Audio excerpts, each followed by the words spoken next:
Hi guys. आज मैं north east आई थी और यहाँ पे मेरा एक पॉडकास्ट रिकॉर्डिंग सेशन था विद मिसेस थिंड, गुरचरण थिंड। और मैं बहुत एक्साइटेड थी। It was a very nice session और हमने बहुत सारी बातें की about words, about affirmations, about how important what we say to us ourselves, ये सब बातें। तो वो पॉडकास्ट करने के बाद में मैं जस्ट अपना थोड़ा बहुत वॉक करके यहाँ बैठ गई हूँ और मेरे सामने एक कार खड़ी है। Look at this, so sweet, it's looking so cute. यहाँ पे जो है वो नंबर प्लेट्स आगे नहीं होती, सिर्फ बैक में होती है। So I wanted to share a life story with everybody जो मेरे लिए बहुत बहुत इम्पॉर्टेंट रही है, क्योंकि मैंने बार बार इस स्टोरी को याद किया है। और जब भी मुझे सेल्फ डाउट्स हुए हैं या कई बार आप को लो हो जाता है या यू नॉट श्योर कि आप जो प्लान कर रहे हैं वो होगा, so I have always remembered this story again and again. So ये 2011 या 12 की बात है, when I had just started reading books on self help books, जिनको कहते हैं हम, power of your subconscious mind, books on death, books on after life, बहुत कुछ। I used to read a lot up on this.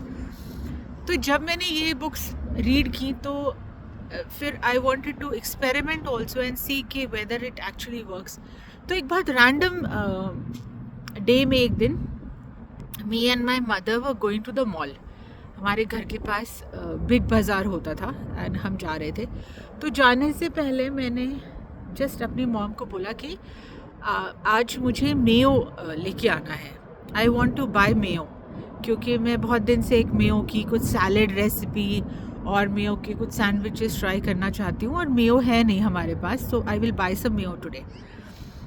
So that was a random thought और हम चले गए मार्केट में शॉपिंग करने के टाइम पे मैंने देखा कि जो शेल्फ्स थे वहाँ पे जो मेयो की बॉटल्स थी वो बहुत ज़्यादा बड़ी बड़ी बॉटल्स थी, लाइक ह्यूज बॉटल्स, क्योंकि वो ऑब्वियसली बिग बाज़ार type of a place is, वहाँ पे सेविंग्स इसीलिए होती हैं क्योंकि आप बल्क में चीज़ खरीदते हो, है ना। लेकिन मेरे घर में मेरे सिवाय कोई और मेयो खाने वाला नहीं था। My child didn't like mayo and मेरी mom also didn't want to have mayo. और हम वो एक बॉटल जो बड़ी वाली बॉटल होती है वो मेरे को पता नहीं कितने टाइम तक मेरे को यूज़ करनी पड़ती। So I didn't want to buy a very big bottle of mayo. So मैंने वो ड्रॉप कर दिया आइडिया और मैंने अपने माइंड में सोचा कि मेयो मुझे नहीं मिलने वाला। जब हम बाहर आ रहे थे वहाँ से तो रैंडमली मैंने देखा कि वहाँ पे एक टेबल लगा हुआ है और वहाँ से मुझे एक यंग गर्ल ने अप्रोच किया एंड शी सेड कि हमारे यहाँ पे एक न्यू सॉस लॉन्च हो रही है एंड आप इसको ट्राई करेंगे। And I said okay. So when I went over there she gave me 3 samples of 3 different types of mayo and मुझे आज भी याद है कि मेरे को वो मेयो जब मिला तो I was actually surprised and so thrilled, because ये रिटरेट करता है कि अगर आप if you express a desire to the universe about something तो the universe tries to make it happen. आप जो चीज़ कहते हो या जो आप विश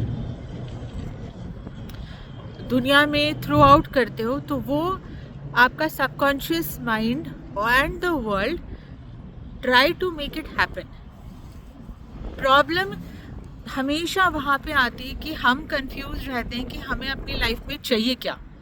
आपको यही क्लैरिटी नहीं होती है कि आपका गोल क्या है।